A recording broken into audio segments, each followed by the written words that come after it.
மாண்புமிகு பேரவைத் தலைவர் அவர்களே, ஒரு மாநிலத்தின் உண்மையான முன்னேற்றம் என்பது அதன் பொருளாதார வளர்ச்சியால் மட்டுமல்ல, பெண் கல்வி, வேலைவாய்ப்பு, மருத்துவம், வணிகம் மற்றும் சமூக வாழ்வின் அனைத்து தளங்களிலும் சுதந்திரமாகவும் பாதுகாப்பாகவும் பங்கேற்கும் வாய்ப்புகளாலும் அளவிடப்படுகிறது. மகளிரின் பயண சுதந்திரம் அவர்களின் பொருளாதார சுதந்திரத்திற்கும் குடும்பங்களின் முன்னேற்றத்திற்கும் அடித்தளமாக இருக்கிறது. தற்போது செயல்படுத்தப்பட்டு வரும் மகளிர் கட்டணமில்லா பயண திட்டத்தில் மாநகரம், நகர்ப்புறங்களில் சாதாரண மற்றும் மலைப்பகுதி பேருந்துகளில் 40 கிலோமீட்டர் வரை மட்டுமே பயணம் செய்ய அனுமதிக்கப்பட்டு வருகிறது. எக்ஸ்பிரஸ், எல்எஸ்எஸ், டீலக்ஸ் பேருந்துகள் மற்றும் புறநகர் பேருந்துகளில் கட்டணமில்லா பயணம் அனுமதிக்கப்படுவதில்லை.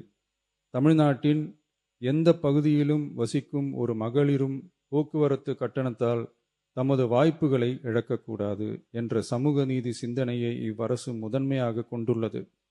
இதனை கருத்தில் கொண்டு மகளிர் கட்டணமில்லா பயண திட்டத்தை விரிவுபடுத்தி பெருமளவில் பயனளித்திடும் விதமாக வெற்றி பயணம் என்ற பெயரில் தேசத்தந்தை மகாத்மா காந்தியடிகளின் பிறந்த நாளான அக்டோபர் 2ஆம் தேதி முதல் செயல்படுத்த அரசு முடிவு செய்துள்ளது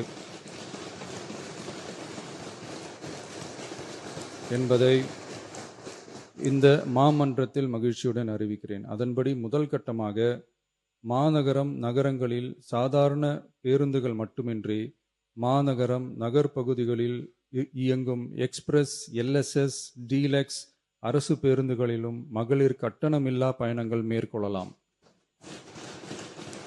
மேலும் கூடுதலாக மாவட்டங்களுக்கிடையே பயணம் மேற்கொள்ள ஏதுவாக புறநகர் மற்றும் மலைப்பகுதிகளில் சாதாரண கட்டண பேருந்துகளிலும் மகளிர் கட்டணமில்லா பயணங்கள் மேற்கொள்ளலாம்.